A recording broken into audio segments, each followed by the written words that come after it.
ఇటీవల కేంద్ర బడ్జెట్ చూస్తే రాష్ట్రానికి ప్రత్యేకంగా వచ్చింది ఏమీ లేదు. 12 మంది ఎంపీలు ఉన్న బీహార్లో జేడీయూ పార్టీ వాళ్ళు ఏమేమి సంపాదించుకున్నారు? బీహార్కు మకానా బోర్డు, బీహార్కు national institute of food technology, బీహార్కు కోసి వెస్టర్న్ కెనాల్ ఆర్థిక సహాయం, ఒక ఎయిర్పోర్ట్, గ్రీన్ఫీల్డ్ ఎయిర్పోర్ట్, మరో 4 కొత్త ఎయిర్పోర్ట్ల నిర్మాణం, పాట్నా ఐఐటి ఆధునీకరణ, ఇలాంటి ప్రాజెక్టులన్నీ ఈ రాష్ట్రానికి వచ్చాయి. మరి చంద్రబాబు నాయుడు గారు ఏం సాధించినారు? ఈరోజు ఇదే గుంటూరు మిర్చి యార్డులో రైతులు పండించిన మిర్చి పంటకు కనీసం 10-11 వేల రూపాయల డబ్బులు కూడా రావడం లేదు. రైతులు కష్టపడి తాము పండించిన పంటను అమ్ముకోలేని పరిస్థితిలో రైతులు ఈ రోజు ఉన్నారు. నిరుద్యోగులందరికీ కూడా 3,000 రూపాయలు నిరుద్యోగ భృతి అన్నాడు. 20 లక్షల ఉద్యోగాలు వచ్చేదాకా 3,000 రూపాయలు నిరుద్యోగ భృతి అని చెప్పుకొచ్చాడు. గత ఏడాది బడ్జెట్ లో కూడా ఆ నిరుద్యోగ భృతి 20 లక్షల మందికి ఇంటూ 3,000 రూపాయలు అంటే దాదాపుగా 7,200 కోట్లు. దీనికి సంబంధించిన ప్రస్తావన అసలు పెట్టలేదు. ఈ సంవత్సరం బడ్జెట్ లో ఏమైనా పెట్టాడనంటే అది లేదు. అరటికి సంబంధించి రాష్ట్రంలోనే అత్యధిక సాగు చేస్తా ఉన్న ప్రాంతం ఏదైనా ఉంది అని అంటే అరటి సాగులో పులివెందుల రాష్ట్రంలో నెంబర్ 1. ఈ రోజు చూస్తే ఎంత దారుణమైన పరిస్థితి అని అంటే, ఒకవైపున రైతుల పరిస్థితి ఈ వర్షాల వల్ల, ఈ గాలుల వల్ల ఇటువంటి దారుణమైన పరిస్థితి ఒకవైపున ఉంటే, మరోవైపున రేటు చూస్తామా అంటే నెల కిందట 26,000 పలికిన రేటు ఈ రోజు 9,000 రూపాయలకు పడిపోయిన పరిస్థితులు చూస్తా ఉన్నాం. కష్ట సమయంలో ఉన్న ప్రతి కార్యకర్తకు నేను ఒకటే మాట చెప్తా ఉన్నా, మీరు చూపించిన ఈ స్ఫూర్తిని, మీరు ఈ కష్టకాలంలో పార్టీ పట్ల మీరు చూపించిన ఈ నిబద్ధతకు మీ జగన్ ఎప్పుడు మీకు రుణపడి ఉంటాడని ఈ సందర్భంగా ఖచ్చితంగా నేను అడుగుతా ఉన్నా. ఇదే రాష్ట్రంలో మొన్నటికి మొన్న 57 చోట్ల ఎన్నికలు జరిగాయి. 7 చోట్ల చంద్రబాబు నాయుడు గారికి వాతావరణం సరిగ్గా లేదు అని, తాను గెలిచే పరిస్థితి ఎక్కడా కూడా కనిపించడం లేదు అని, ప్రలోభాలు పెట్టడానికి ఇంకా సమయం కావాలి అని ఏకంగా 7 చోట్ల ఎన్నికలు చంద్రబాబు నాయుడు గారు పోస్ట్పోన్ చేయించారు. 50 చోట్ల ఎన్నికలు జరిగితే ఏకంగా 39 చోట్ల వైఎస్ఆర్సీపీ గెలిచింది. ఈ 57 చోట్లైనా కూడా చంద్రబాబు నాయుడు గారికి బలం లేదు. గెలిచిన వాళ్ళంతా వైఎస్ఆర్సీపీ సభ్యులు, వైఎస్ఆర్సీపీ బీఫామ్ మీద గెలిచిన సభ్యులు, వైఎస్ఆర్సీపీ టికెట్ మీద గెలిచిన సభ్యులు.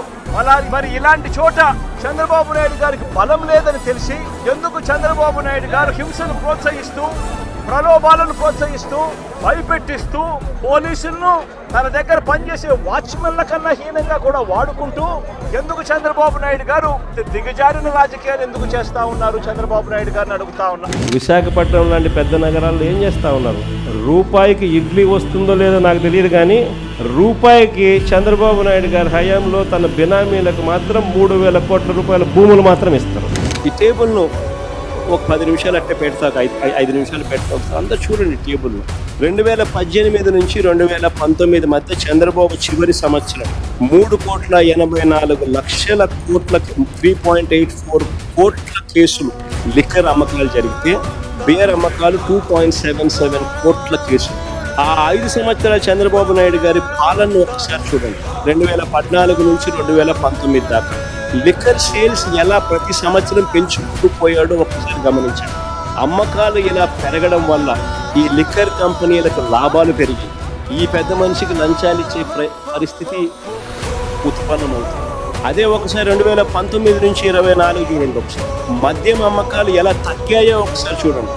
మామూలుగా ప్రతి సంవత్సరం చంద్రబాబు నాయుడు గారి హయాంలో ప్రతి సంవత్సరం ఇంతకు ముందు సంవత్సరం కన్నా 15% పెరుగుతూ పోతుంటే, వైఎస్ఆర్సీపీ హయాంలో ఆయన చివరి సంవత్సరంలో ఉన్న లిక్కర్ కూడా వైఎస్ఆర్సీపీ చివరి సంవత్సరంలో కూడా లేదు. ఈరోజు ఈ పిల్లలకు జరిగిన అన్యాయం ఏదైతే ఉందో, నేను ఈ పిల్లల్ని వెనకేసుకొని రావడం లేదు. పిల్లలు అన్నాక వీళ్ళు వయసులో ఉన్నప్పుడు ఏదేదో కేసులు పడిండొచ్చు, గొడవలు జరిగిండొచ్చు, కేసులు పడిండొచ్చు, కేసులు ఉండిండొచ్చు. ఆ కేసుల్లో ఎవరిది న్యాయము, ఎవరిది ధర్మము అని చెప్పి నాకు తెలియదు. నేను దాన్ని వెనకేసుకొని రావడం లేదు. కానీ ఒక పద్ధతి అనేది ఒకటి ఉంది అనేది మాత్రం ఖచ్చితంగా చెప్తా ఉన్నా. ఆరోపణలు చేసే వ్యక్తులే జడ్జిల కింద మారిపోకూడదు అని మాత్రం గట్టిగా చెప్తా ఉన్నా. ఆరోపణలు మీరు చేసినప్పుడు జడ్జిలుగా ఉన్న కోర్టులు ఇరువైపులా వాదనలు విన్న తర్వాత ఎవరిది అన్యాయము, ఎవరిది న్యాయము అని చెప్పి వాళ్ళు కోర్టుల్లో తీర్పులు ఇస్తారు. ఆ తీర్పు ఇచ్చేదాకా కేసులున్న ప్రతి ఒక్కరూ ముద్దాయి అయిపోడు అన్నది మాత్రం ఖచ్చితంగా గట్టిగా చెప్తా ఉన్నా. అలా కేసులు గతంలో ఉన్నాయి అని చెప్పి ఒక కారణం చూపించి నడురోడ్డు మీద వాళ్ళ కుటుంబాన్ని వాళ్ళ పరువు ప్రతిష్టలు వాళ్ళందరినీ కూడా తీరిస్తా పరువు ప్రతిష్టలు మట్టి కలుపుతూ అది రోడ్డు మీద వాళ్ళని కొట్టే అధికారం పోలీసులకు ఎవరిచ్చారు అని మాత్రం గట్టిగా ప్రశ్నిస్తూ అడుగుతా ఉన్నా. నేను చంద్రబాబు నాయుడుకి ఈ సందర్భంగా ఒక్కటైతే నేను చెప్తున్నా, అయ్యా నువ్వు ఎన్ని తప్పుడు కేసులు పెట్టినా భయపడేది లేదు, ప్రజల తరపున మా పోరాటం ఆగేది లేదు. మొట్టమొదటిసారిగా బహుశా రాష్ట్ర చరిత్రలో ఎప్పుడు జరిగి ఉండదు, బూతుల్లో పార్టీకి సంబంధించిన ఏజెంట్ లేకుండా వైఎస్ఆర్సీపీ ప్రతిపక్ష పార్టీ పులివెందుల రూరల్లో జరిగిన జెడ్పీటీసీ స్థానానికి జరిగిన ఎన్నికల్లో 15 బూతుల్లో ఉన్న 15 బూతులకు ఎన్నిక జరిగి రూరల్ మండలంలో 10,600 ఓట్లకు సంబంధించిన ఎన్నిక. వైఎస్ఆర్సీపీకి సంబంధించిన ఏజెంట్ బూత్లో కూర్చోకుండా బూత్ దగ్గరికే మనిషి పోలేని పరిస్థితిలో ఎన్నికలు రిగ్గింగ్ చేసినాడు. ఈ రోజు చినికాయ రేట్ అమ్ముడుపోయేది ఎంత అంటే 6,000 నుంచి 12,000 రూపాయలు అమ్ముతోంది. ఇదే మన హయాంలో ఎంత వైఎస్ఆర్సీపీ హయాంలో 4,000 నుంచి 12,000 క్వింటాల్కి అమ్ముడుపోతే ఈ రోజు పరిస్థితి రైతుకు క్వింటాల్కు గ్రేడ్ బాగుంటే 600 నుంచి 800 అంట. అవును సార్. గ్రేడ్ బాగలేకపోతే యావరేజ్ కి 300 నుంచి స్టార్ట్ అవుతా ఉందంట. అంటే యావరేజ్ 400 రూపాయలు 500 రూపాయలు కూడా గిట్టుబాటు రావడం లేదు రైతుకి. పలాసలో కిడ్నీ రీసెర్చ్ సెంటర్ కిడ్నీ వ్యాధిగ్రస్తులకు పర్మనెంట్ సొల్యూషన్ చూపించింది. Kidney research centre in Palasa, girls hostel SV medical college Tirupati, institute of mental health at GGH Kadapa, super speciality block at GGH Kadapa. కూడా బిల్డింగ్ చూడండి ఎంత చక్కగా ఉంటుంది. Cancer care centre at GGH Kadapa, కర్నూలులో diagnostic block, UGPG girls hostel Kurnool, trauma care block cath lab GGH Kakinada, centre for excellence at government hospital for mental care Visakhapatnam, city diagnostic centre and regional drug store Vijayawada, PG men's hostel SV medical college Tirupati, city diagnostic centre regional drug store at Tirupati, burns ward Anantapur, state cancer institute Kurnool, RIMS GGH Srikakulam, increase in undergraduate seats, city diagnostic centre regional drug store Visakhapatnam, burns ward GGH Kurnool, community health centres ఇవి కొన్ని మచ్చుకొని చూపిస్తా ఉన్నాం. పిహెచ్సిలు, village క్లినిక్లు, urban clinics మచ్చుకొని చూపించాం.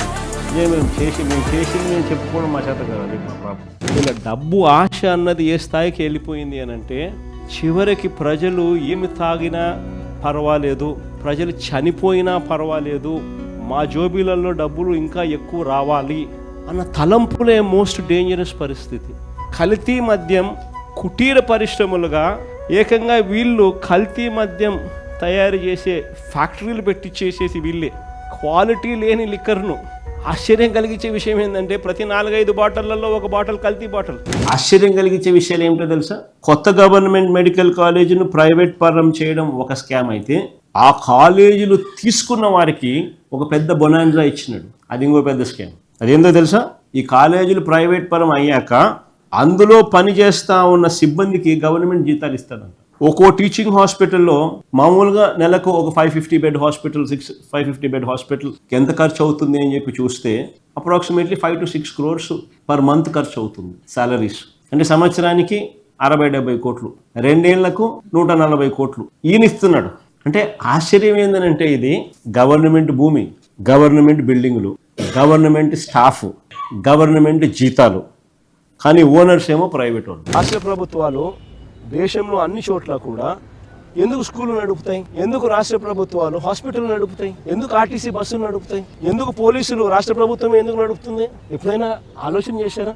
కారణం ఏమిటంటే రాష్ట్ర ప్రభుత్వమే స్కూళ్ళు నడపకపోతే, రాష్ట్ర ప్రభుత్వమే హాస్పిటల్ నడపకపోతే, రాష్ట్ర ప్రభుత్వమే ఆర్టీసీ బస్సులు నడపకపోతే పేద మధ్య తరగతి వాళ్ళు ప్రైవేట్ ఎక్స్ప్లాయిటేషన్ కు లోనై వాళ్ళు అఫోర్డ్ చేయలేని పరిస్థితిలోకి ఈ బేసిక్ నెసెసిటీస్ అన్ని వెళ్ళిపోతాయి. అందుకనే ఏ రాష్ట్ర ప్రభుత్వం అయినా కూడా తమ వంతు బాధ్యతగా తీసుకొని ఇవన్నీ నడుపుతారు. స్కూళ్ళు కానీ, హాస్పిటల్ కానీ, పబ్లిక్ ట్రాన్స్పోర్ట్ లో ఆర్టీసీ బస్సులు కానీ, లా అండ్ ఆర్డర్ ను పరిరక్షించే పోలీస్ వ్యవస్థ కానీ అన్ని ప్రైవేటైజేషన్ చేసుకుంటా పోతా ఉన్నాము అని అంటే అసలు ఇంకా ప్రైవేట్ ఎక్స్ప్లాయిటేషన్ కు చెక్ అనేది ఎక్కడ ఉండదు. పేదవాడికి, మధ్యతరగతి ప్రజలకు సేవలు అనేటివి ఎక్కడ అందుబాటులో ఉండవు. అందరూ కూడా ప్రైవేట్ ఎక్స్ప్లాయిటేషన్ కు లోనై సేవలు పొందాలి అని అంటే ఆస్తులు అమ్ముకోవాల్సిన పరిస్థితి లేకపోతాయి.